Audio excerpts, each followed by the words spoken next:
If there was a place that defined who I am as a person, this would be one of the places. I absolutely love this old church behind me. This is the old Philippi Primitive Baptist Church, and I have been coming to this old church since I was a little kid, and it's also the place of worship for my ancestors. It is an amazing historic structure that is sadly abandoned and showing a lot of signs of age, and it's one that I've always wanted to make sure that we documented well to preserve its history. And I'm very excited to actually be out here with Mrs. Linda McCardle today to talk about some of the history in the cemetery that she has researched, but also be able to show off this historic church that means so much to me. So when I was a kid, the pulpit was actually still in the church, and it was stolen out sometime. Otherwise, when I was a kid, all the windows were busted out, the doors were gone, and apparently I've got a picture of this church when it was abandoned, but it had all the doors and windows. But apparently not long after it fell into abandonment, someone busted out the doors, stole all of the pews. So sad. But it always fascinated me as a kid, and it's got a really interesting history that you've been researching. And of course, I was super excited when you wanted to come out here and take a look at it. I'm super excited to get to visit here. I wanted to see it for many years, so I'm very excited today. Yeah. I wanted to find out about the primitive Baptist churches in this area. And so I did some research. In the middle 1700s, there was a revival movement in America called the Great Awakening. But by the early 1800s, there was a second big revival. And this led to, there was a very famous preacher called Jonathan Edwards, and he preached a sermon called Sinners in the Hands of an Angry God. And that started the movement of hellfire and brimstone preaching. And it also led to people deciding that, well, we're not, before the early America, they believed in predestination, that you either went to heaven or you didn't. Yeah. So you spent your whole life figuring, well, I better be good because I might be one of those people predestined to go. But this Great Awakening, it was right before the Revolution. And people decided, well, we need a more personal relationship. So these revivals began with the hellfire and brimstone preaching, the public prayer, which was not done back then. And then they decided, well, they needed to be missionaries, because up until then there was no missionary movement. So they started missionary societies. They started Bible tract societies. They just decided that it wasn't predestination. And the Second Awakening caused a lot of the Baptists had been formed in the late 1600s by Roger Williams in Rhode Island, and they decided that, wait a minute, they did not want that. They wanted to keep their church, the thoughts, the actions of their church inside the church. They did not want missionary societies. They wanted their money to stay within their community, within their church. So it was this atmosphere in the 1830s that Philippi was formed. And it was really formed with the idea that we will not have people going to different societies. They were very much against the Masons. They did not want the secret societies. They thought that was of the devil. And they wanted everything very scriptural. They really wanted to control the thoughts and actions of their members, and they did. In 1835, when the church began, the first pastor that they called was Andrew Hood. And Andrew Hood was not paid. They did not ever believe in calling their pastors a pastor. They were called brother, and if they achieved a level that the church thought was even better, they were called elders. But that usually took several years. So they would call a pastor, I guess he had to preach, and they would decide whether he was sufficient to preach in their congregation. But the first preacher that they called was Andrew Hood. And then they would ask members if they wanted to come into the church, and then they would receive them. So some of the first members of the church were black families. Lottie was an enslaved person of one of the members, and she was one of the first members that came in. They accepted black enslaved people, and I'm not sure if there were ever any free blacks that came, but at that time there were several black enslaved people that were members of this church, and they remained members even after the Civil War until they formed their own church. Services were always on Saturday. Even until the 1970s, this church, all other churches went to Sunday, but this church stayed with their service on Saturday till it closed in 1977 or 78. But the minister, they wanted him to be local, and they were also very strict in the behaviors of their congregation. I've read several years of minutes of Philippi. Members were excommunicated for drunkenness, indiscretions that you might just think about. Women were excommunicated for drunkenness. They were excommunicated if they gossiped. They were certainly tried to be excommunicated if they joined the Masons. There is a young man named Absalom Cleveland that caused a huge rift in this church when he told the congregation, "I visited a Masonic lodge." And they said, "Well, you can't do that." And he goes, "Well, I did." And so they proceeded to try and excommunicate him, but he was very popular and much loved for some reason by this congregation. It caused a big split. I think they went through 6 conferences trying to decide what to do with him. And finally, the members used Matthew 18, a chapter of Matthew 18, to decide that he should stay. Well, shortly after that, he came back to the church and he said, "I visited the Masons again, and I'm leaving." So all that went through there, but it did cause a huge rift in the congregation because by then people were beginning to think, well, maybe it's okay to go out into the community and do things. But this church remained very steadfast. They quit the Bethel Association. When the Bethel Association decided that they could have missionaries, this church said no.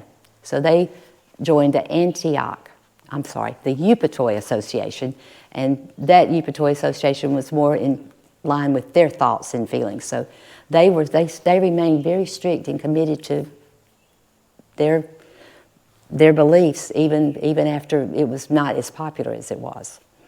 So and maybe that's why this church lasted so long, that they were very steadfast in their beliefs. And I think that there's several interesting things that you said. Actually, there's a lot, but one of them is it's interesting. The Primitive Baptists had such a view towards the Masons because other churches like the Methodist are obviously closely tied. And even the missionary Baptists were very, my ancestors were so-called missionary Baptists, and they all were steadfast Masons. So, yeah. But the reason that the Primitive Baptists believed it was because they thought that if you had a secret society, secret symbols, that was not satanic, but that was against the Bible, that it was very anti-doctrine with their Bible, their biblical doctrine. So they did not believe in that at all. One of the other things that you mentioned that I think is really interesting is about the African American congregation here. With a lot of the other churches that we've looked into the history of in the past, right after the Civil War and after emancipation, most of those churches had the African American congregation leave. Yes. And build their own churches. But that didn't happen here at Philippi. They were still welcomed here and until they chose to leave and wrote a letter. I think it's in the minutes where they wrote a letter to the association requesting to leave this church, and then they went and built their own, which was also a Primitive Baptist. So I think that's pretty interesting. It seemed to be a little bit more forward-thinking, if you will, for the time compared to other churches that we see, which is also interesting for a very strict church, overall, to have that kind of forward-thinkingness of letting their congregation be integrated, if you will, after emancipation. Yes, because that was one of the big rifts with Baptists before the Civil War, was that slavery, the Southern Baptists did not oppose slavery, and the Northerns did, and that caused that big split. But this church seemed to they did not oppose slavery because most of their members were enslaved by members of this church, but they did not treat them the way a lot of the other congregations did. Right.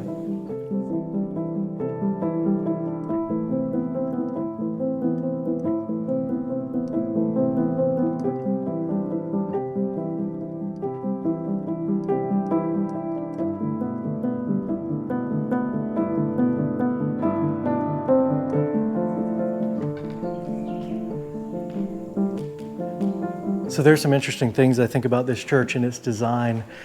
Is it has an open doorway there. Of course, used to not be open, used to be a door.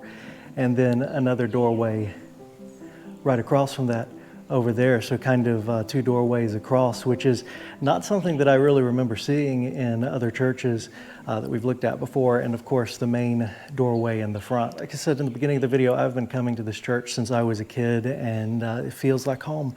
And when you see somebody that is desecrating it, it really makes you feel some kind of way. And that's what we have right here, where people have just continued graffitiing the walls of this church. And this is kind of, a wall of scumbags is what I would call it now, of people who have etched their names and ugly words into the side of this wall. So, you don't want to be on the scumbag wall. That is such a shame.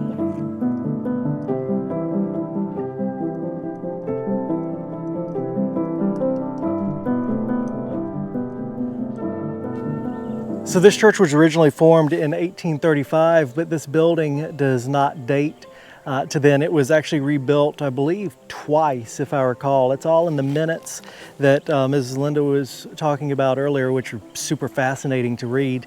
But this building here dates from the late 1800s to the early 1900s, but we can actually see some bits and pieces of the original earlier building. I'm not entirely sure what the original building looked like, but I've read an account that it may have been a larger two-room building with one room reserved for the worship of people who were enslaved. But if we note the construction on the side of the church, we'll see it's all round nails. The technology to create round nails was not invented until the 1880s, so that immediately tells us that this is a little bit of a later structure. But one thing that I think is super interesting is we can see some pieces that are clearly from the original church, and I'm touching one of them right now. This great big old beam here is older than this building is, and we can see where it was hand hewn from the tree that was cut down and hand squared with an adze, and was part of that original building, no doubt, and then reused for the construction of this one.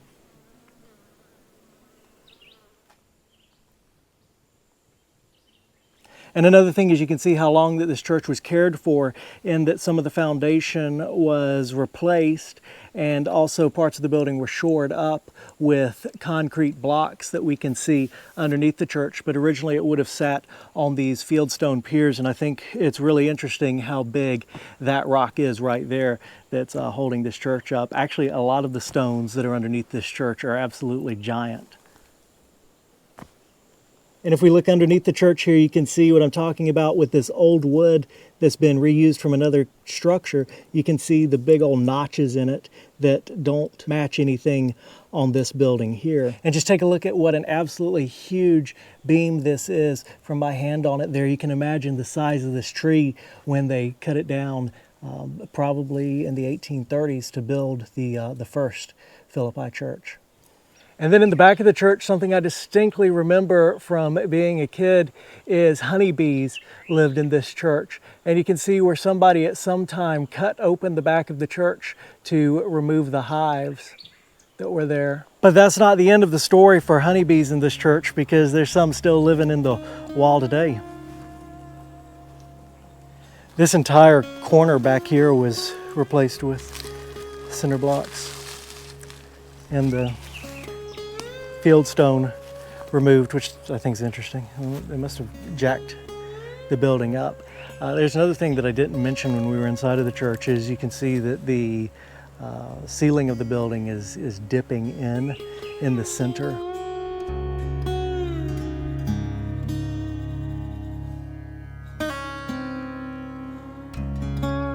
It is still a very, very solid structure, which is, I heard you mention earlier, is the sign of a good roof. A good roof, yes.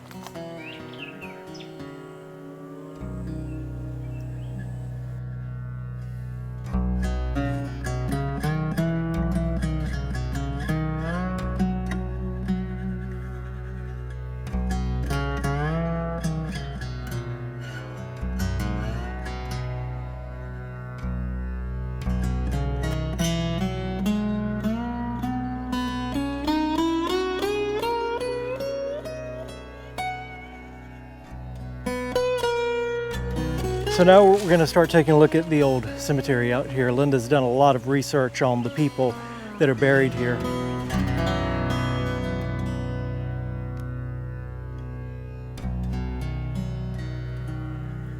These are supposed to be the Lawhorn. He was the only preacher here. These are the graves of James M. Lawhorn and Elizabeth Jane Hearn Lawhorn. They were married in 1868.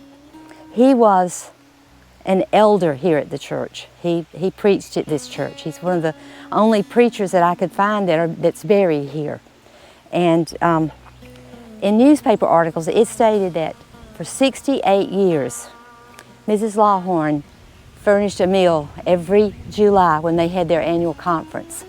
She never missed in 68 years. They died, he was 103, James was 103, and she was 101 when they passed away. The newspaper articles kept talking about how faithful they were to this church. And this is their daughter, Minnie. She has a nice marker, Minnie Lawhorn. She never married, so she is buried here with them, but they had 3 children, but she's the only one that's buried here. Robert, there are a lot of Civil War soldiers buried in this cemetery. This is Private Benjamin Roberts. He was born February 18th, 1842. He was in Company F of the 27th Regiment, the Confederate States of America. He died in 1897. He was a part of the 27th, the 46th, 54th were all part of the Army of the Tennessee, but they ended up the Atlanta campaign. He went to church here and he died here in 1897. Her name was Mary Ollie, daughter of W.J. and S.S. Leitner. She was born May the 10th, 1880, died November 2nd. 1881, so she was only a year old. I just thought this was the most unusual headstone. It is. It's always sad to see babies. And she really was still a baby. Put these stamps in there, and the stars.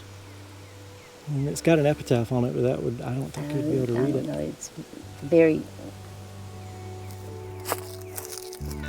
In memory of Sarah Saman.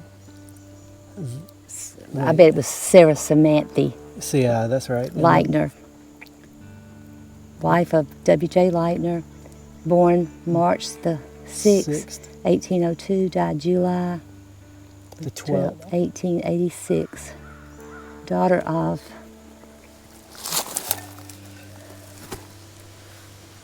Lewis and Mary Hill. And that's 1852 on the Muslim. Okay, and this was Mary's mother.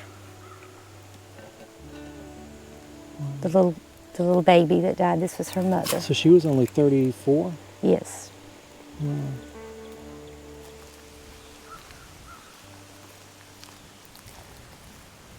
So that is an old piece of fat lighter. And down here in these sandy counties, I guess because the soil is well drained, these will last just about forever.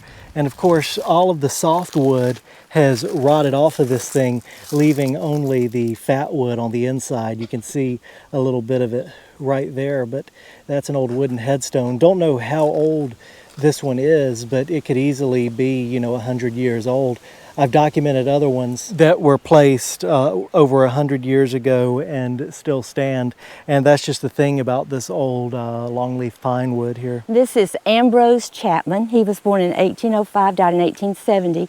He married Elizabeth Griggs. She was born in 1808 and died in 1874. He is one of the wealthiest members this congregation ever had. Before the Civil War, he was worth about $200,000. He had 36 enslaved people. But after the war, he lost most of his wealth. They have one son. There's a lot of Chapman family here, but they have one son that's buried here. That's William that we have some interesting information on. But this is Mr. Chapman, William Chapman. He was born in 1830. He died in 1912. He had 2 wives. His first wife was Sarah Woodall. She was born in 1842 and died in 1893. Then he married Lily Jordan Green, who was the widow of John Thomas Green, and she was born in 1867 and she died in 1906. Now, Robert, you want to tell me about Lily Jordan Green, or do I need to tell you? Well, I actually can say a little bit about Lily Jordan Green here. Lily Jordan Green is my 3rd great-grandmother. Her son, George Monroe Green, married Shady Joyner's daughter, Etta Mae Joyner Green. So she is my 3rd great-grandmother, and she remarried, of course, to William Chapman after my 3rd great-grandfather Green passed away. So one of my ancestors here, and that is my connection to this church, and that's also how so when I would come here as a kid, it would be with family to visit ancestors that are buried here. You know, I have a blog called Interconnected, and I'm always looking for connections. And I was so excited when I found Sarah Woodall. She was the first wife of William Chapman, and her family is connected to the Lumpkin family, which I'm connected to. That's right. So I found a connection here, which I thought was very interesting. Yeah. But also the Jordans are connected to the Lumpkin family as well. So both of these women are connected to my family and Joy Fisher's family, and now we're connected to your family. That's right. And there's Denise Lumpkin. Denise is connected to you now too, so you have new cousins. This family is full of connections to Joy's family and my family, because William served in the, Chapman served in the Company B of the 46th Infantry. And the 46th Infantry is very interesting because they served under Brigadier General States Rights Gist Brigade. His unit served on the South Carolina coast. They fought from Chickamauga to Atlanta. They surrendered in Greensboro, North Carolina in 1865. But during the Battle of Franklin, one of our distant cousins, George McAllen, saw that General Gist was killed. So when he went back home, he told the story that he jumped on his horse in battle and he led the men, not to victory, I hate to tell you. And so it became a favorite story among Talbot County residents that they called him General Gist Allen. That's what they called him. So I thought that was interesting to find that little connection.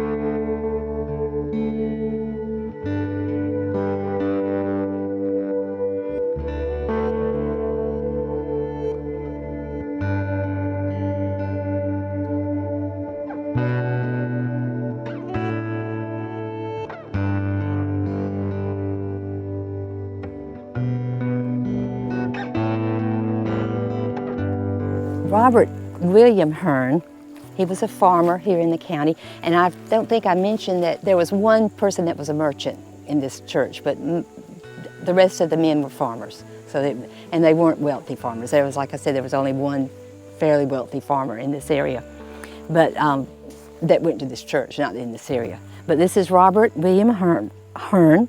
He was born in November 10th, 1835. He died October 30th, 1921. And he married, I'm sure this is Mary's grave. This is Mary Elizabeth McMillan Hearn. She was born November 13th, 1833. She died June 26, 1907. They had a daughter named Sophia Hearn, and she is also connected to our Lumpkin family. She married Cicero Tomalon Lumpkin, but she's not buried here, but she is related to my family. So that makes the Hearns related to the Lumpkins. And William was also in Company B. He was also there with General States Rights Gist, and he made it back home. So all's well that ends well, but General Gist did not. they had one son, and I'm not sure, his name was Joseph M. Hearn, but he was called I Jolly.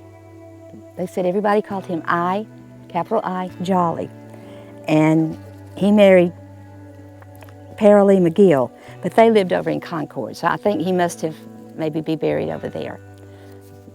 Concord is a little community close to here. So, this is Philip Jordan. He was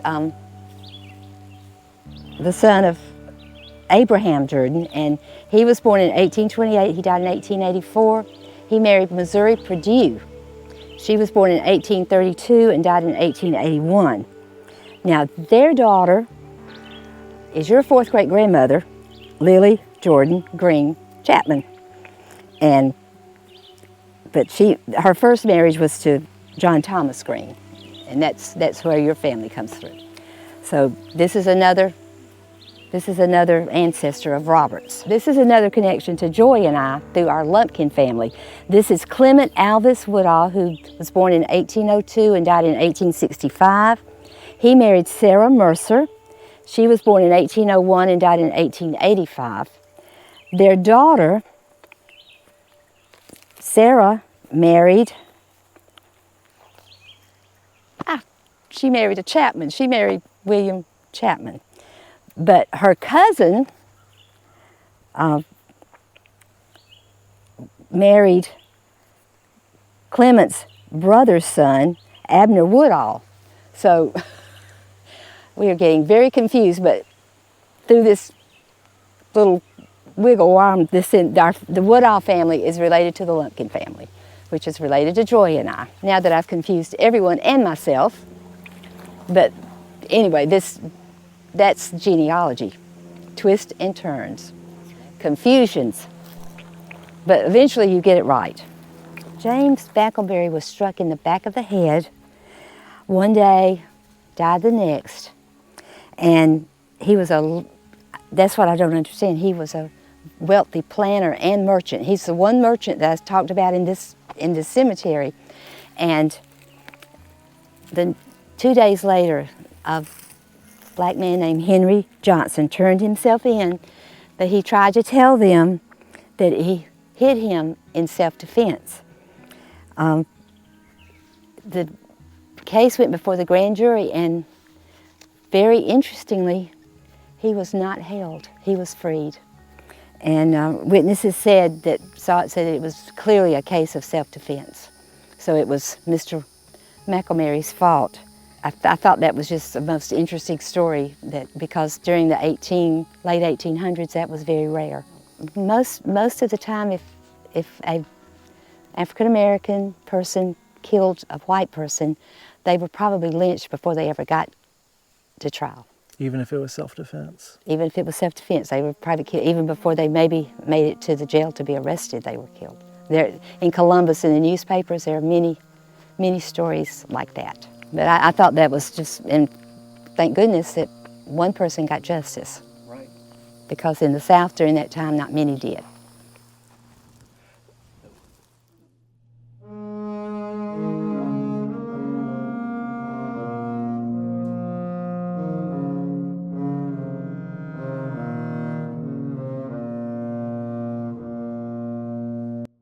He was a farmer. He lost most of his wealth during the Civil War.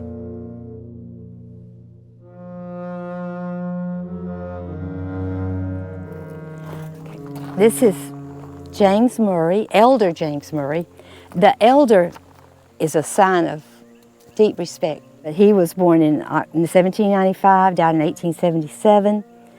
He married twice. He married Martha Allen Murray and Dora Ann Royal.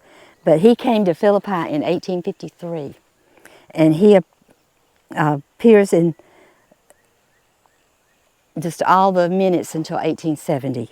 And after that, he was called Brother James until 1870, and after 1870 he was called Elder James Murray, and that's carried on his headstone. And so he preached here until his death in 1877. So he was well respected.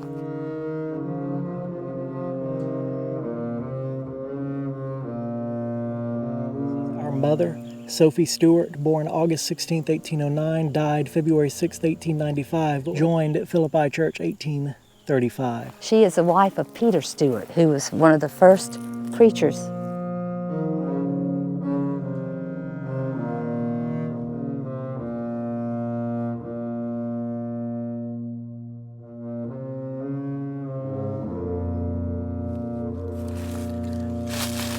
So now we are in the burial ground for enslaved people at the Philippi Church. So the way that I know about this is one time when my grandmother was out here and we were visiting the cemetery, I have a distinct memory of her pointing to the woods and saying that there were people who were enslaved buried in the woods out here.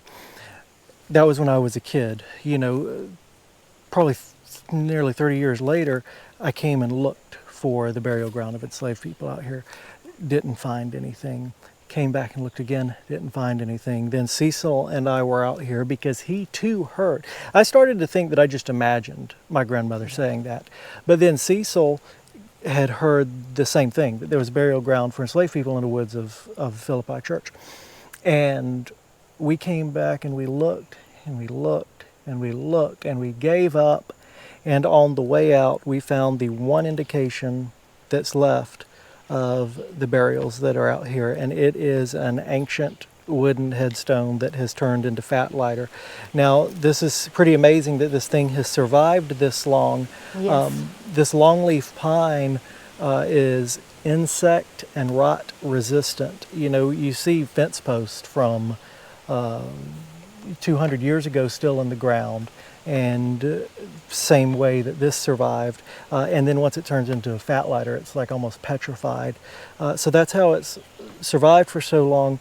And there is a like hand forged square nail in it too, which is pretty interesting.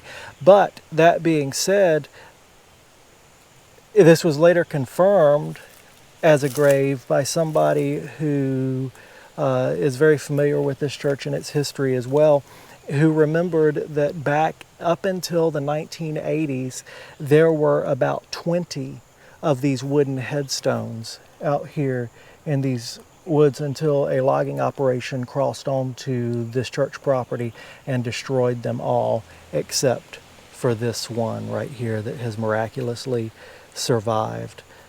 So it's absolutely amazing. We don't know how many people are buried out here, but there are all those burials within this space.